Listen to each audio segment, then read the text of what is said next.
Good evening, everyone, and welcome to Daily Battles. I'm your host, Billy Neely, and today is another episode of Daily Battles.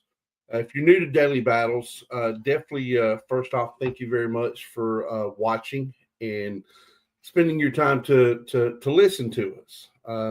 But definitely, we would love for you to like and subscribe to this and share.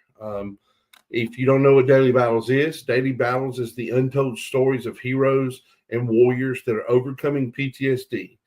This podcast is dedicated to exploring the lives and journeys of those who have faced the silent battle of PTSD. And in this podcast, we're going to delve into the personal stories of the individuals who have navigated the challenges of PTSD, and most importantly, without the aid of professional treatment, shining on the light of resilience and the strength that it takes to confront this invisible enemy. So again, thank y'all very much for watching.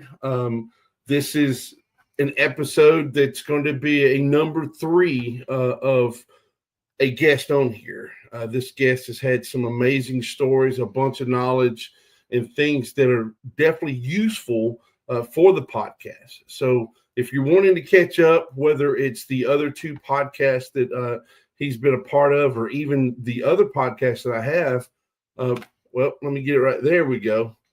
Click on that QR code right there, and that'll take you to the library and all the content from Daily Battles. So, again, I don't want to say without further ado, but I guess I have to. But tonight's guest, Bob Suter. Good evening, sir. I got the I got it mixed up, but I got up there. So, we would have to get you to point at it now. Thank you. So welcome back, man. Definitely have been enjoying these episodes, and definitely some of the things that we've discussed, man, has really got me into my downtime thinking about a lot of things that we've discussed, man.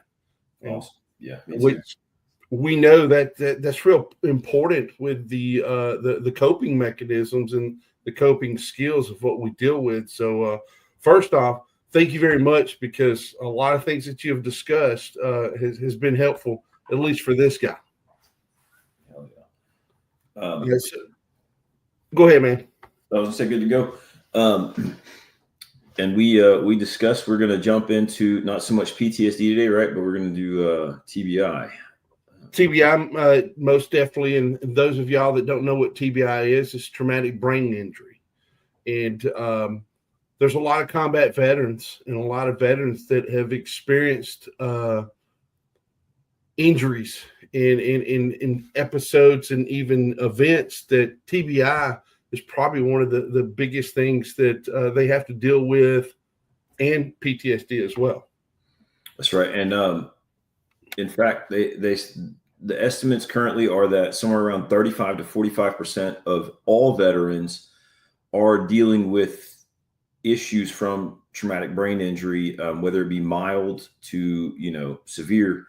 35 to 45% untreated. So not only are we all, or so many of us, suffering with PTSD, but we also, just firing rounds is causing minor tears in your brain every time. And so there's tons of things.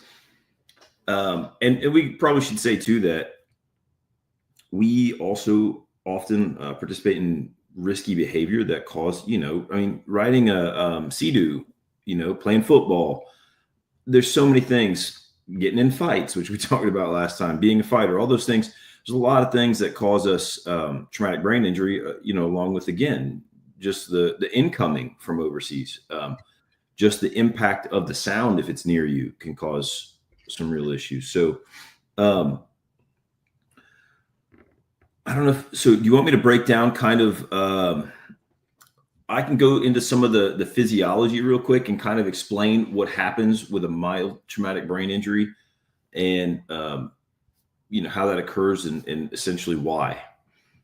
No, definitely. I really think that would probably be the best approach to let I won't say dumbfounded, but the individuals that really don't know what PT or TBI is, and some of the things that's in the spectrum of it itself?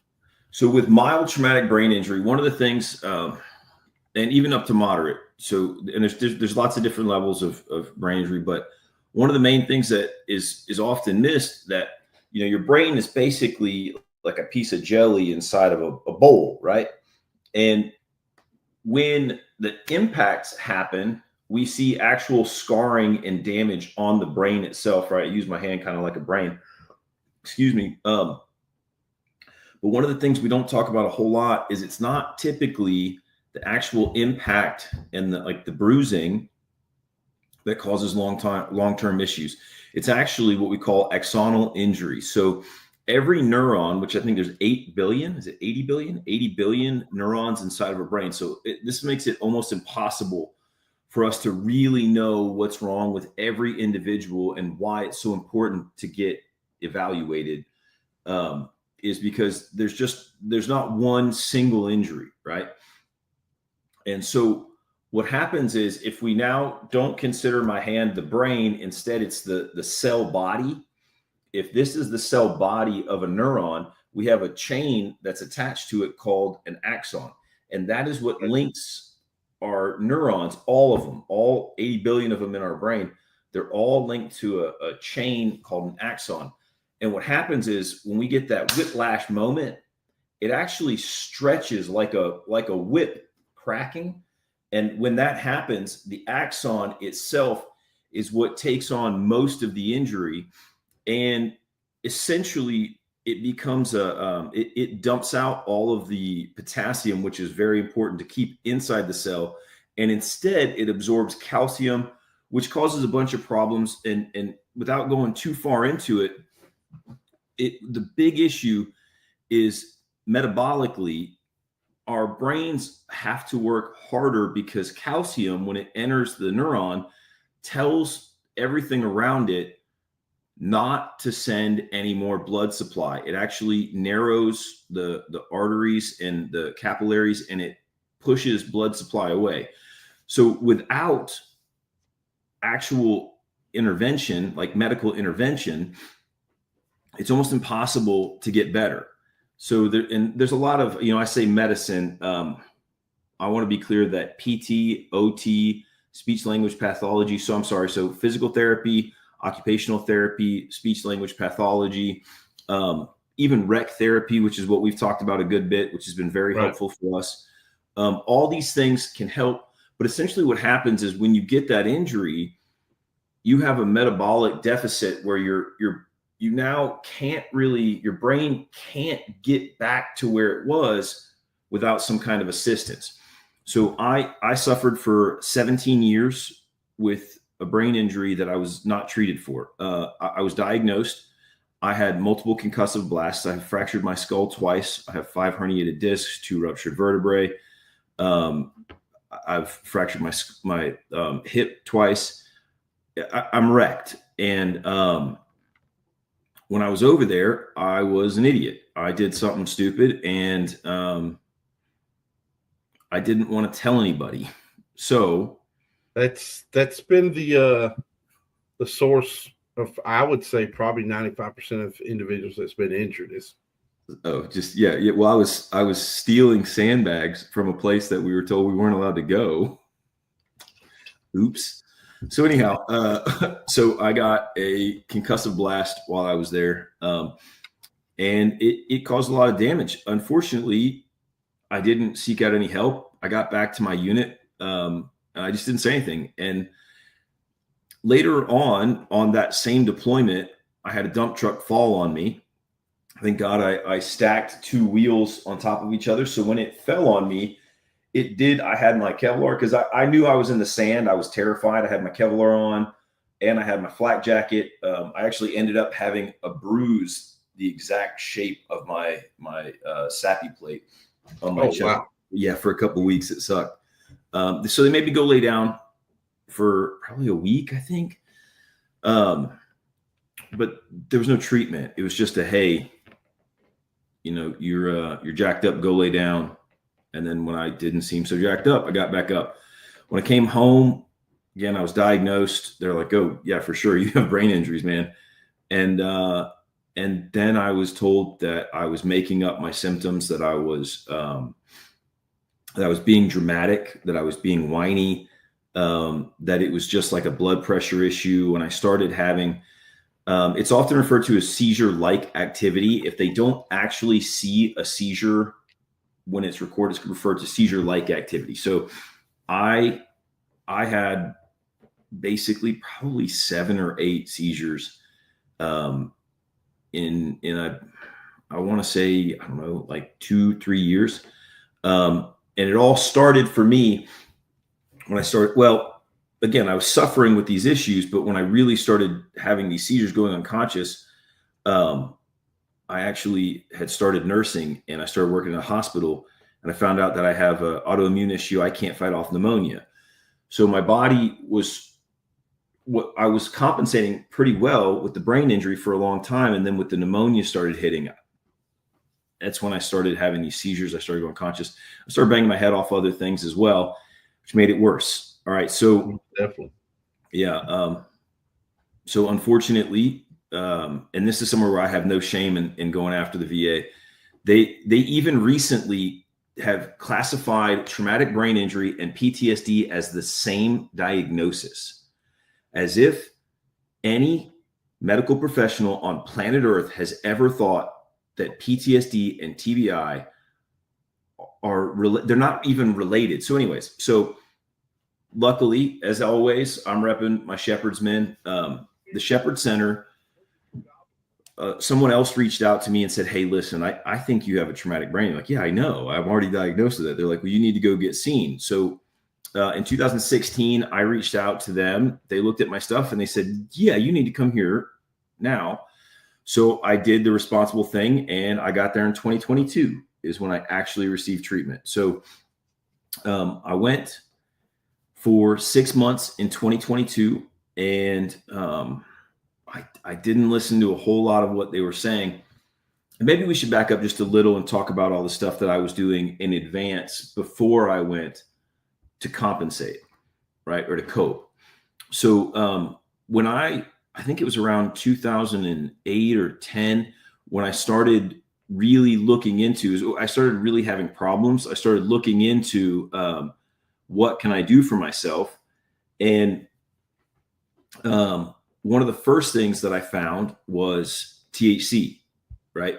So, and I have a license, I have a prescription. Unfortunately, as a nurse, I cannot use THC, but before that, is a very effective tool for me to cope with, essentially mood, really like temper, things of that nature, headaches. And when we were in the lobby, that's one of the things I showed you. Definitely for me, dude, pain compliance. Yeah. Wow. I definitely did not expect to do that, but some of the things that I have noticed is when I've took some of the lower dosages, it's really helped me out a lot with the mood swings. Yeah, and actually, there's a company out there making 2.5 milligram, which is subpsychoactive. It's a fantastic tool. A 2.5 milligram subpsychoactive mellow you out. Here's one of the things that is very important to know about THC, though. It is a cyclical drug in the sense of the same way that we take steroids in a cycle. THC is also needs to be taken cyclically. If you want to improve the issue, so, and I can run that down real quick too. The endocannabinoid that we're substituting or that we're impersonating, whatever, is called anandamide. And anandamide is essentially the bliss molecule, right? So it is what makes us okay with us. It's what makes us okay with others, with the world, right? Like it's one of those things. The best way I've ever found to describe it is if you are driving down the road and you need to turn left at the light coming up and you click your blinker to get in the turn lane, you get this tiny little bump of anandamide that says when you hit the blinker, oh, good job. When you get in the lane, you get another tiny little bump. When you turn, you get another tiny little bump, right? And so when you finally turn, you're in the new lane, you're now on the new road, you actually have a pretty significant bump. The thing is, just like THC, you've built up such a strong, not immunity, what's some Tolerance. Tolerance. Thank you. Such a strong tolerance to anandamide. It's almost nothing to us now, right? As adults, the best way to remember or to think about how strong anandamide actually is a little kid that ties their shoe for the first time, right? You ever seen that? Well, you're a dad. Yeah. Oh yeah, for sure. Man, the accomplishment, the feeling of like, I'm a god, I tied my shoe, right? Like, yeah. That's the same thing that THC does. And a lot of times, there's like confusion. People will say that THC lowers your testosterone, which is in effect not true at all. What actually happens is it convinces you that you've done enough. So that's kind of one of the things that marijuana does, is it tells you like, hey, you've done enough. Everything's fine. Relax. Oh yeah, when I take the 10 milligrams, it lets me know within 30 minutes I've done enough, and that's it. That's it. Back. Right. And so and this is where I was talking about cyclical and using it appropriately. And this is one of the things that frustrates me very greatly in our society, and especially for us, man. Like my whole life, I mean, I was 30 the first time I ever tried THC. The first time, and the thing is, I've never spoken about that publicly. I'm hesitant to do it because, again, I'm a nurse, but everybody has done it. So I don't think it's a big deal, but it's so stigmatized that we're not actually using it the way that we could as a medicine, right? Doctors aren't. And I don't want to interrupt you, but that is a great point. So, I grew up in a drug infested community. Parents were users, father, smoking marijuana. And not until several months ago, year ago, I understood 100% the reason why.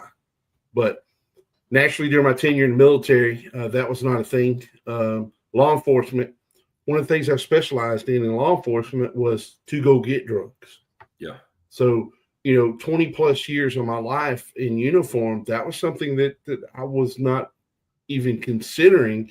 And then now with my job today, which, DJ, our job is to assist the federal government in locating that stuff. Which is crazy that THC is classified with these other substances that are like, it's insane that we're pushing alcohol, but not even allowing THC still to this day. Right. Georgia just recently went back more strict on what THC they allow here and which they don't. So, but moving on from that, I want to go into the fact that, so sorry, I'm sore and tired today. So if I'm it's my neck. But so I started, when I was 30 is right around the time I started having some real issues. So that would be,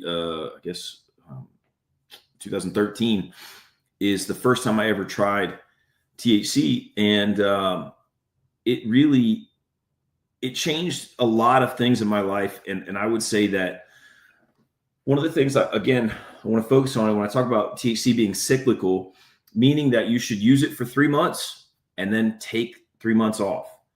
Use it for 3 months, take 6 months off, because what you're really doing is you're reminding your body to make the anandamide, the same molecule. So THC, anandamide is that quick. It's in the receptor and out, right? They call it the cannabinoid receptors. It's in the receptor and it's gone. THC is an 8-hour inhibitor. So it sits in there for a very long time. The problem is that, so I know I'm going a little bit deep, but I do think it's important to talk about this stuff. So the opposing chemical at those receptors is called fatty acid amide hydrolase, which is called FAW.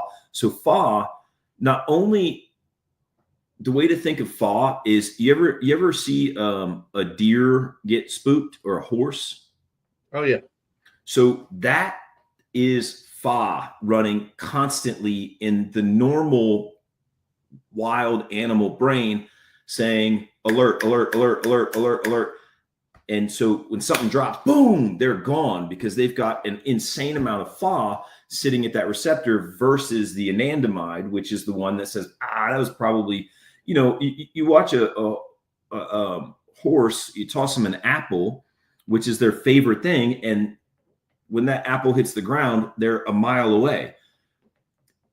If they had more anandamide, they'd go, oh, it's probably not a big deal, and go over there. Right. So the problem with too much FA, which is what we experience overseas, we start to build up more FA because we're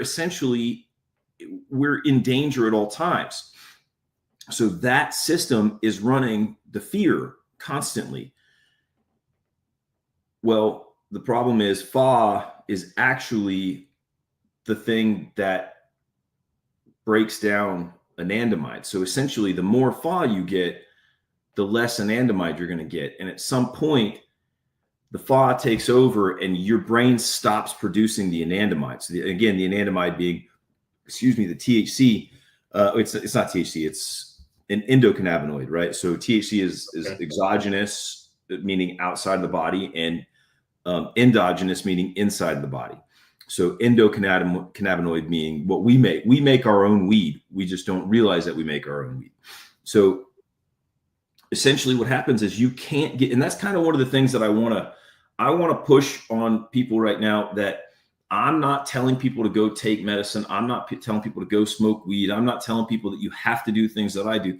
But I do think it's important to know that there are some metabolic discrepancies that we cannot beat without chemical assistance. And on top of that, it's more important that we do it with good management. So anyhow, so marijuana should be used cyclically, not every day, not all the time. And I can't remember if was there something else I was about to talk about with that. I can't remember. So anyway, so we're at a point where I look into THC, I start using it. I think that, so another thing that I've used in my time to help me with PTSD, I'm not big of a recreational. In fact, I'm really not a recreational drug kind of guy. I don't even hardly ever drink. But I've also used psilocybin. The thing I want to focus on these things that's so important is you need to view it not as the bridge to get better.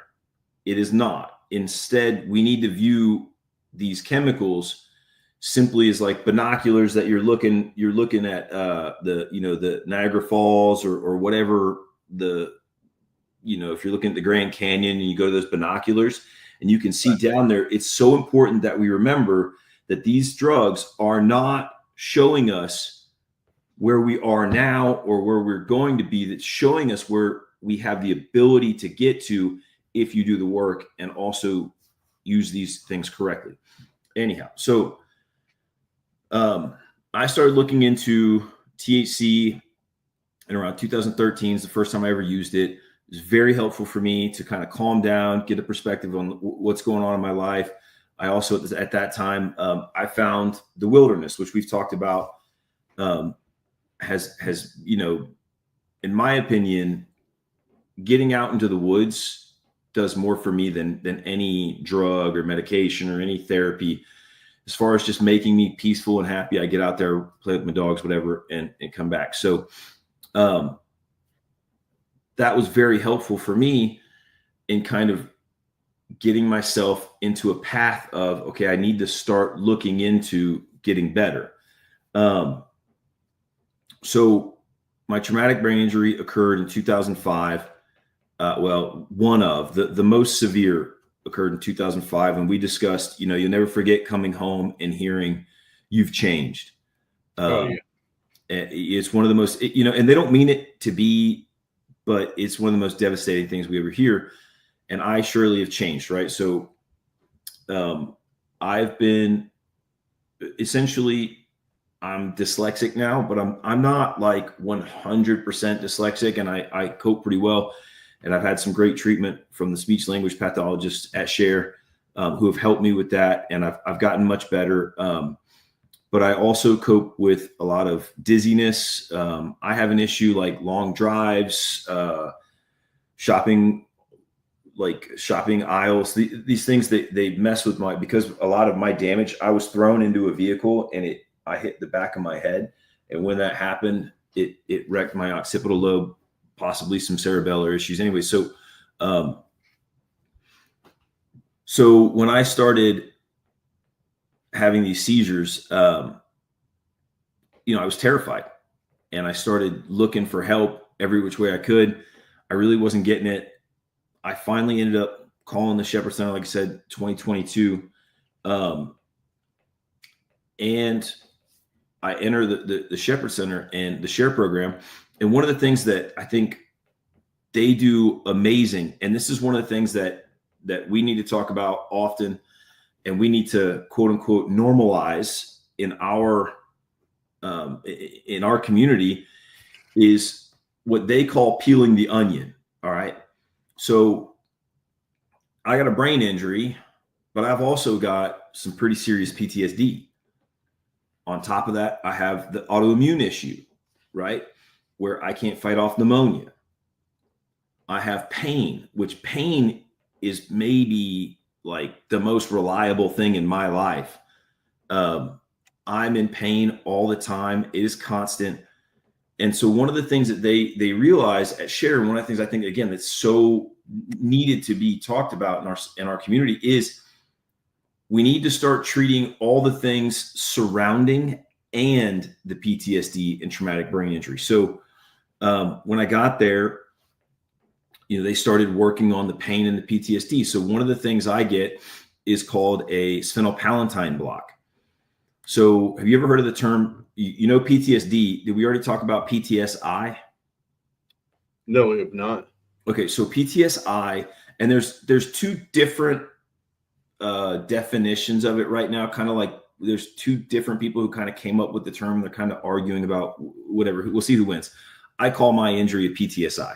So I have a spinal column injury in my neck that makes it so that my periphery, meaning my hands, my feet, all those things, are sending the alert to my brain at all times. It never stops. At all times, my body is going alert, alert, alert, just like the horse or the whatever. So I'm on edge all the time. So essentially, the way that the spinal column works is, most people think of fear being in the amygdala or in the brain. So, and I'm sorry if I'm kind of going in, I'm like, you're fine, brother.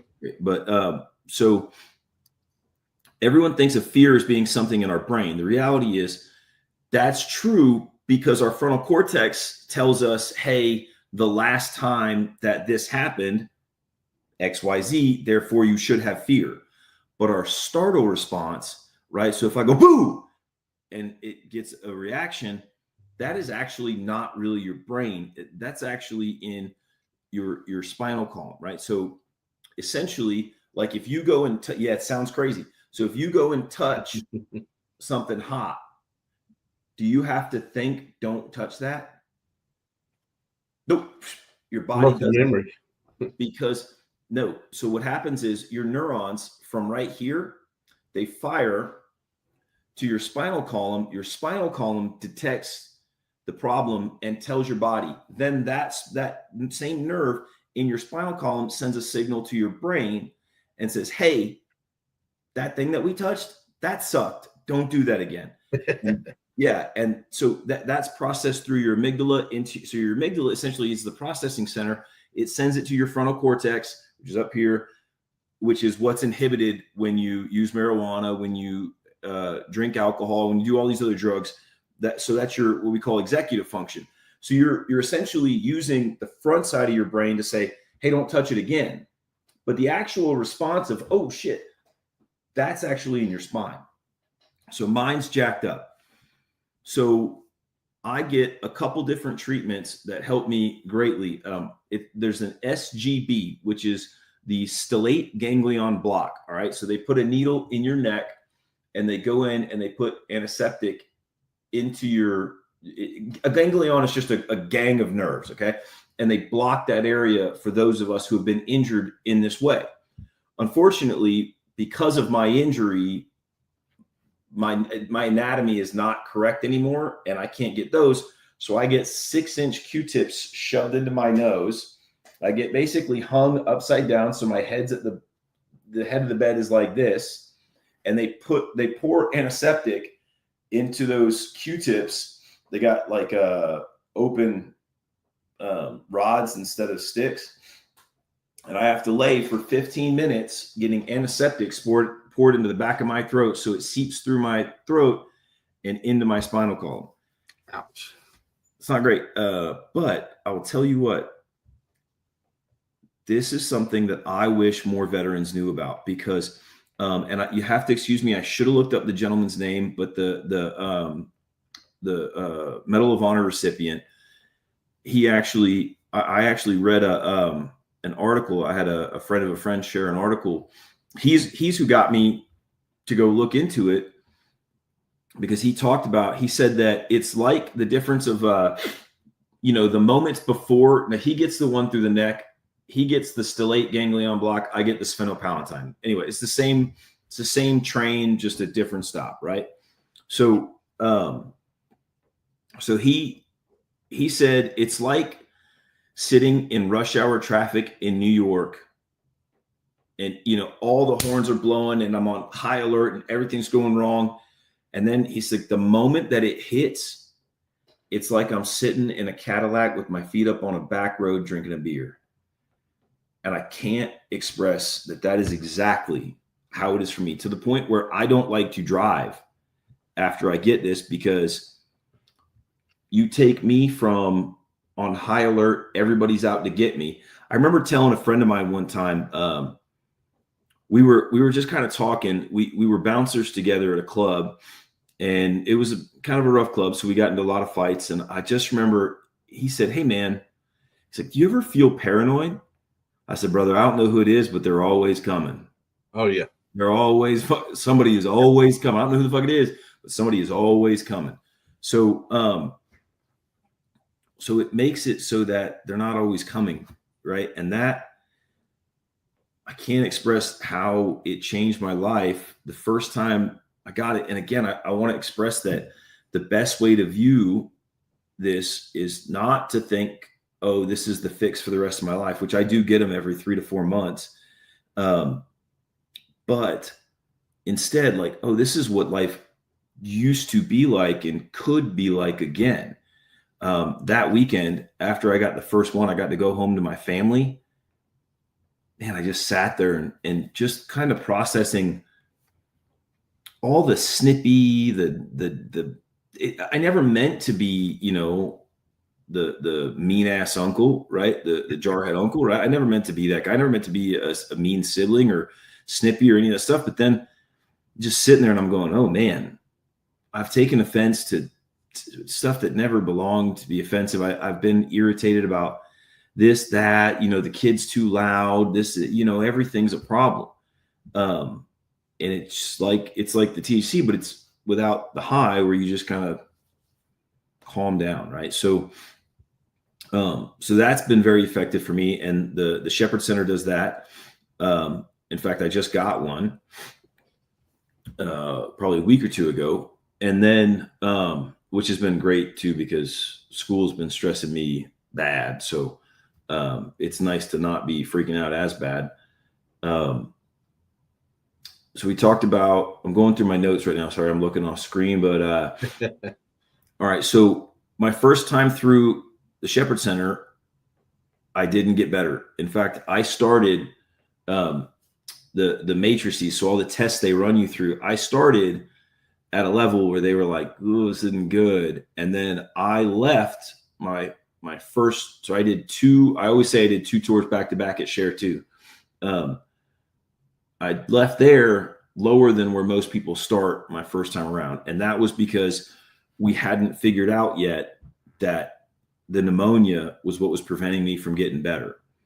So they were treating all of my neurological issues, but we hadn't quite figured out. So they're working through the pain, which the pain was a huge one, man. And also the PTSD. They did a ton of, and I like maybe one of the people who, when I think about, there's so many, it's hard for me to say exactly who, but there's so many people at Shepherd and Share who I think of like my savior, right? Just to start off with, like the person who called me to get me to come in, Dina, who's still, a close friend of mine. I view her like if I'm drowning, I view Dina as the person that dipped their head in and pulled me out, right? That's when what I talk about in a camper down by the river, right? Like Yeah. doing all this. I was in a really bad place and Dina reached down and pulled me out. And thank God she talks as much shit as we do. So she made it easy for me, right? To come in. And then I went through. So I want to say that, and I'm trying to buzz through as many of the things I think are really important to talk about. So one of them is cognitive behavioral and cognitive processing therapies. So there's talk therapy where you sit around and yak about your problems, right? Oh, boo hoo hoo, this is my problems and whatever. I'm not saying it's the worst thing on earth, and I'm not saying don't do it. But what I am saying is there's no objective. For people like us, sitting around talking about our feelings, it's just not getting us anywhere. At least for me, it's not. It's not effective at all. Not for me either. But then again, sometimes I do feel that if I don't get it out, then I'm holding too much in. I'm not saying don't get it out. Yeah, I'm not saying no. I think it's vital. But the truth is, statistics have shown talk therapy and SSRIs, so select serotonin reuptake inhibitors, which are the main line of what we use for depression in society today, not effective for veterans. Not effective. In fact, statistically speaking, almost negligible. But cognitive behavioral therapy and cognitive processing therapy. So what that is instead of expressing all of your emotions, again, I'm not saying don't do that. I'm just saying it's not going to get you better. It's just going to it's the short term, right? It's kind of like, again, using the marijuana, the alcohol, the psilocybin, whatever you're using, it's another thing that you're using versus, so the processing and behavioral therapy, so CBT and CPT, these actually make you go, what do you think when this happens? What is your thought process? Okay, it's called stop points, right? Or stuck points, where they go, okay, wait. So someone's always coming to get me. All right, so that's a stuck point. That's what makes us constantly in that. But if you can stop and go, there's probably not anybody coming to get me right this moment, right? It's not bad for us to be on the lookout, especially, we've talked about the sheepdog idea that we're always somewhat on the alert because we want to protect those around us, right? And so it's not the worst thing. Have you ever heard the saying, it's better to be a warrior in the garden than a gardener in the war? Not heard it that way, but similar to that. So I think it's Sun Tzu. I think it's Sun Tzu that said that, but I kind of have that's my perspective on trying to like why it's okay that we have PTSD, right? Like it's actually an asset. So anyways, these therapies can actually make you challenge yourself in your thought processes to make you, even though we're never going to get rid of, even though we're never going to get rid of that, you're right. We're never going to get rid of that thing. When it pops up though, I don't have to be on the alert and be on the lookout. Instead, I can just go, wait, I've already dealt with this problem. I know it's coming. I get a little freaked out. It'll be all right. And then we can move forward, right? And so for me, I'm not real great at peopling or going out in public or doing anything with a bunch of other humans.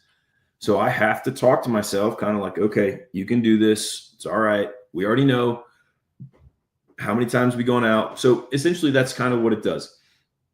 So I think that's a vital tool. And by the way, that is the one thing, maybe not the one thing, but one of the few things I have to say the VA has done very well for me. Cognitive processing and cognitive behavioral therapy. They almost don't offer talk therapy anymore because these modalities have been so successful. So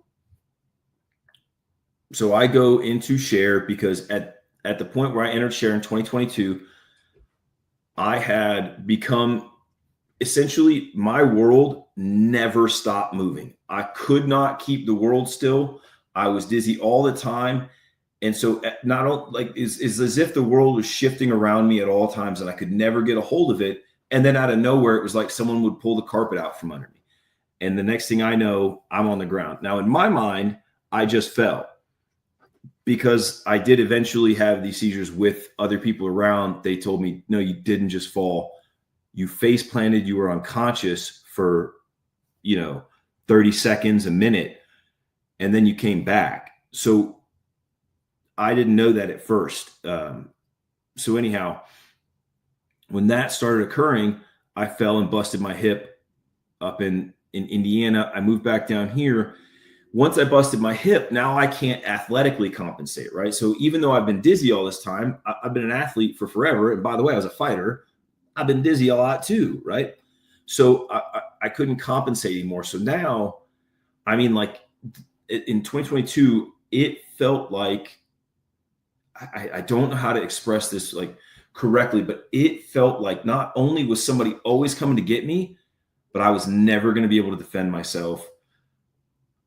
I had nothing and no one to help me. Like I really, I'm not exaggerating. I was in a camper down by a river, and within 20 minutes of all the people I love, and I love them, but they didn't show up. Pretty much none of them. And then when I went to share, similar, and that's, let's be honest, it's probably got a lot to do with me, right? It says a lot about me. I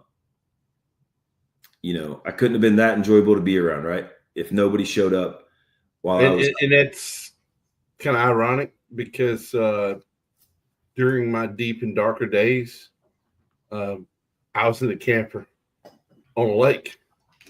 There you go. Yeah. Yeah.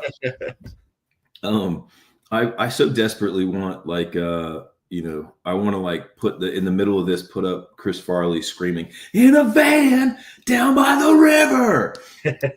But so let's keep going. We've been instructed not to squirrel, right? So some of the things that I was using before I went to share was exercise. And I had done it, again, in like 2013, sorry, my allergies are going crazy today. In like 2013, when I started down this route of trying to figure out what's going on, I found out that athletic movement, so constantly, trying to improve your athleticism in the sense of coordination. Actually, let's say coordination. That's a better way to say it. So, like for instance, if you do everything right-handed, well, it's a pretty good idea for you to try some shit left-handed, because what you do is you actually grow new neural links. Like you actually can grow neurons. You can grow new firing trains. Like it actually improves and grows your brain to now start doing things left-handed. So I started doing things like that. I started doing things. You ever seen an agility ladder? Yeah. All right. So I started doing the agility ladder, which unfortunately jacked my hip up pretty bad. But that's the agility ladder didn't jack my hip up. My hips are jacked up. And so doing all these crazy spins and all this stuff, which I still do. But anyway, so, but there's a lot of great stuff. And in fact, they use it at the hospital that I work at, the Shepherd Center. They use it very often when helping people learn how to walk again and stuff. And so I started using that. I started using the THC. It was in 2013. I started, let me see. I'm trying to go through the creatine as well. Have I talked to you about creatine at all? You've vaguely talked about it. Okay, so I would just say for anybody who is interested in, if you think you might have TBI, or actually you don't even have to have TBI. The truth is, I would encourage anyone to to YouTube Andrew Huberman creatine concussion. So if you YouTube that, Google that, it'll come up, and it's a 5-10 minute video where he breaks down the whys and so on. But essentially what has been found, research has shown that if you take enough creatine, so most bodybuilders take 5 grams a day, and let me make sure I'm saying, no, 5 milligrams, I'm sorry, not 5 grams. So I take something like 30, because at 5, you get extra blood flow to your muscles. At 30, and it's really, I think it's 0.4 milligrams per kilogram of body weight, blah, blah, blah. And he talks about that, and you can do the math for your own dosage, but I take around 30 milligrams a day. And what it is creatine actually helps nutrients get past your blood-brain barrier. So I started taking creatine as well, and a supplement called Alpha Brain, which I'm not plugging. I'm not sponsored by anybody, but I will tell you this stuff has absolutely changed my life and been extremely effective. Very, very effective for me after COVID. Yeah. Dude, and I'm glad that you held that up, because I need to put that on my pad to order me some more. Because man, time. And a lot of people look. It's not Adderall, right? But it is like the natural form, in the sense of like it's not going to get an addictive. Like you're not going to get addicted to this, but it is very effective. It's not. It's kind of like saying creatine's not steroids, but it's very helpful. So use it. But yeah, you're not gonna. You might. One of the things I always say is after 30 days of using it, if you stop using it and you don't see any difference, well, then it probably didn't do anything for you. But if you take Alpha Brain for 30 days and stop taking it, I've never met anybody who did it religiously. I've had people who didn't take it the way they were supposed to take it, right? Like take it every once in a while and say, oh, it didn't do anything for me. But the folks who actually use it, and on the back, I think it says it, but take one, don't take two right off the bat. It can give you a headache. Same with creatine. Don't take 30 milligrams of creatine all at once. In fact, spread it out through the day. It makes me dizzy if I try to take 30 milligrams of creatine. And I don't think that's ever been shown or whatever, but I promise you, it makes me dizzy. And that's probably something to do with my brain injury, right? So, all right, so we got like 15 minutes. I'm trying to run through. All right. So the brain injury, I finally start to acknowledge that I have it. And it makes it so again, I said, dyslexia, I actually have a stutter. I'm doing much better with it of recent. And I noticed that the more I take my vitamins, I take my creatine, I take the Alpha Brain. Also, another great thing that people don't know about is ketones. So exogenous ketones actually also a big assistance for neurocognitive function. And on top of that, a big asset in defeating depression. So the keto diet. So one of the things that we don't talk about enough in brain injury or in so many, in fact, mental health issues is sugar.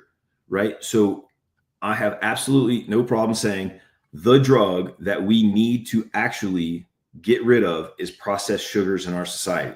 It is wrecking us. It is wrecking our metabolic dysfunction in our society is off the chain.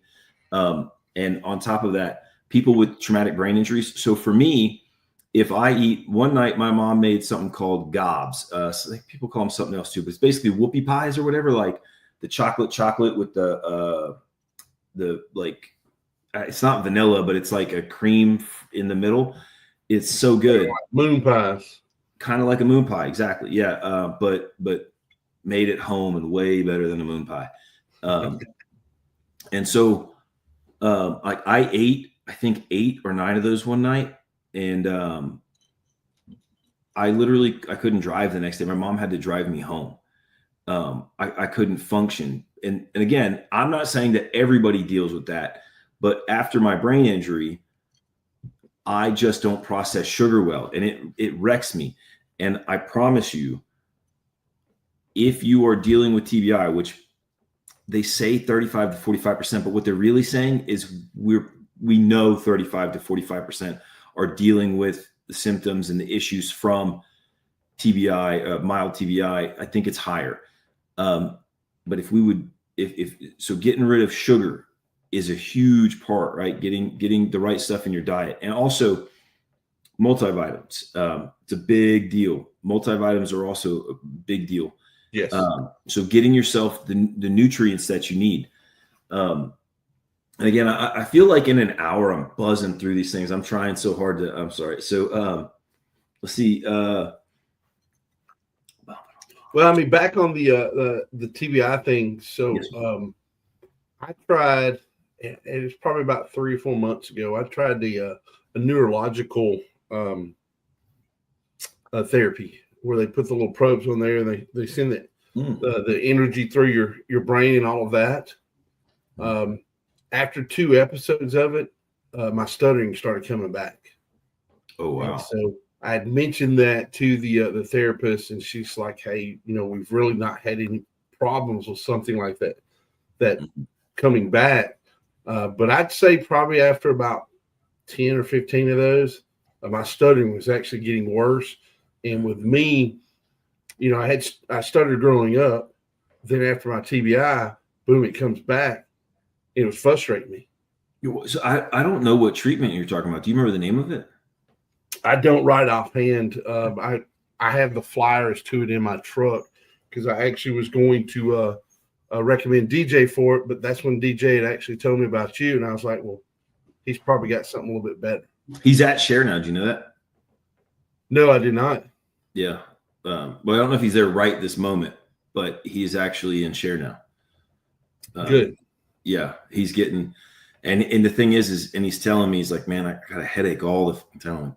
Yeah, I know, man. And it's going to be that way for a little bit, and then it's going to get better, and that's something, unfortunately, the road to recovery, this is so important to talk about. The road to recovery is not linear, and it is not a steady rise, right? There's a lot of ups, downs, sideways.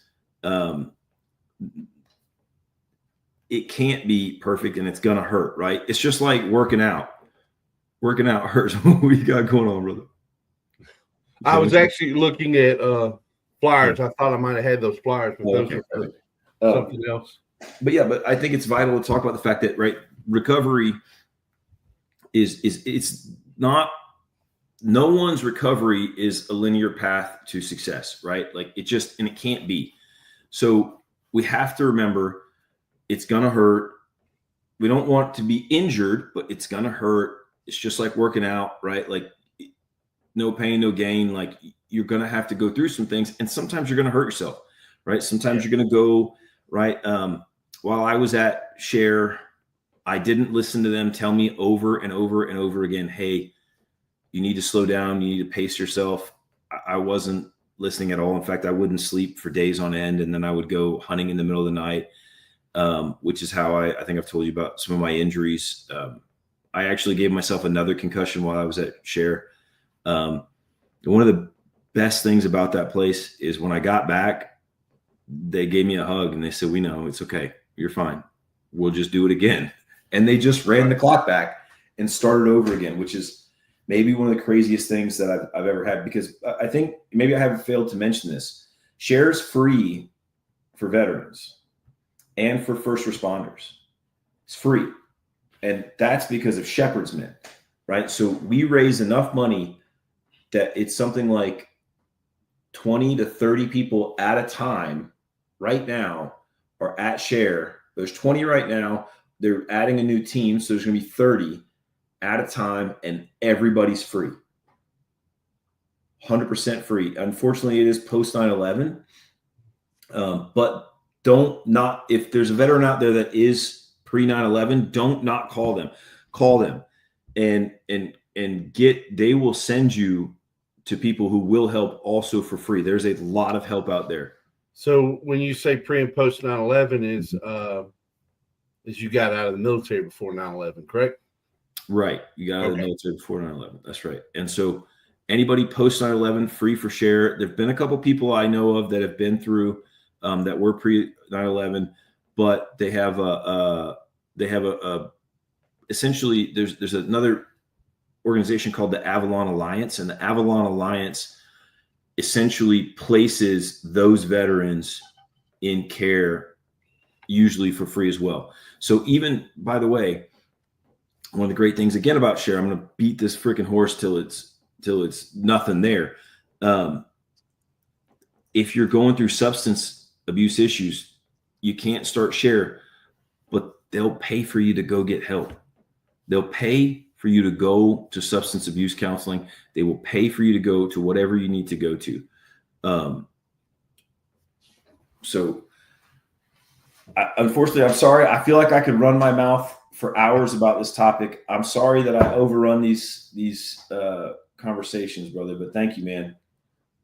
No. I mean, brother, these 3 episodes have definitely been amazing. First off, but dude, the knowledge that you're sharing is very, very useful. As I told you at the beginning, man, there's a lot of things that have helped me out.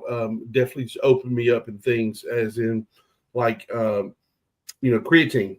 Mm. I actually have started taking it a little bit more since our last conversation and stuff.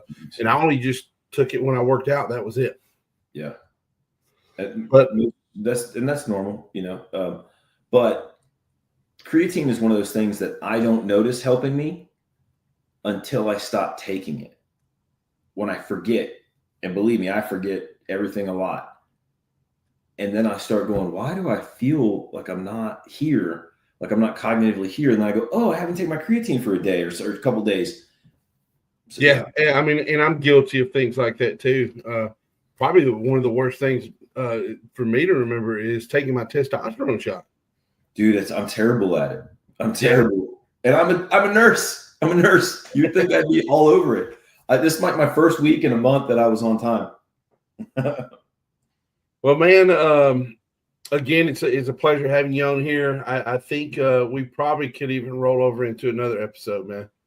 Yeah. And look, as long as, maybe we could do, occasional installments, if I got some stuff I want to share or something, you know what I mean? Let's let DJ get finished up and let's get both you guys on here. I would love that, man. Talk about Share itself. Heck yeah. And again, I want to say thank you, man. Thank you to you. Thank you to Wally. I can't say how much this kind of podcast means to me. This is, you're just starting off, but this is the kind of thing that we have to do. We have to admit to all the shit we don't want to talk about. We have to say, I've done things.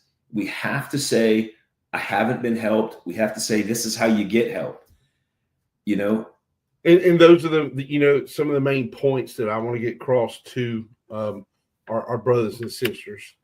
We hear it in a phrase so much. It's okay not to be okay.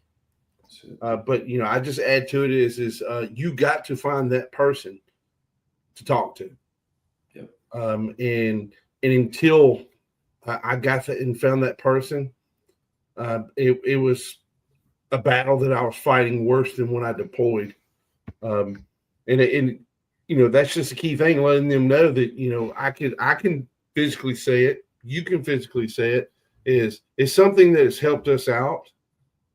And until we took that step to move into it, we were still in that pit that we didn't want to be in, and it made life miserable. But the joyness and happiness in life, that I still have the problems, of course, but that pressure is not here anymore. It's down, lower, and it overall it makes me a better person. And it makes for everyone around you. The thing is too, we keep calling ourselves protectors and but if we're unbearable to be around, well then what good are we, right? And right. I've got a shirt that I used to think was like the greatest shirt. And I'll cut it off at this, but it said, no one loves a warrior until the enemy's at the gates. And that phrase hit me so hard and has lived in my head. But is it also, maybe we're kind of hard to love? Takes a special person to love us. That's it. That's a fact. That's a fact. So, all right, brother, please don't lose contact either, man. No, not at all. If you want any information, if you have anything that you want, help with, anything like that, man, reach out. I can't get out all of the shit in my head in 3 hours. I wish I could, but I've been doing this for, 15 years now. Well, you're doing a great job, brother. And then just to piggyback on some of the things that we just said, for those of all that are listening, this right here is the Birmingham Bulls logo, and it's a local hockey team here in Birmingham. The Birmingham Bulls have been generous enough to donate tickets to veterans. Oh, and nice. part of this is not only do they want to honor the veteran, but they have heard me telling stories about my issues with PTSD and being afraid to get out and go to talk to somebody. So they're allowing you as a veteran not only to come watch the games, but it's going to be therapeutic, because myself or another representative of the veteran community, we're going to be sitting down next to you and talking. And our whole goal is to make sure that you're okay, but also enjoy the hockey game in the end. So if you're a veteran and you're close to Alabama, or even if you're not close to Alabama and you want to come to one of those games, hit me up. You can message me on here, or veteranoffroadriders@gmail.com. Shoot me an email. I'd love to have y'all as a guest. And Bob, again, brother, appreciate you being a guest on here. And we will have you on again, so don't worry about that. Love it. Love it. Thank you, brother. All right. Again, everybody, thank you for watching.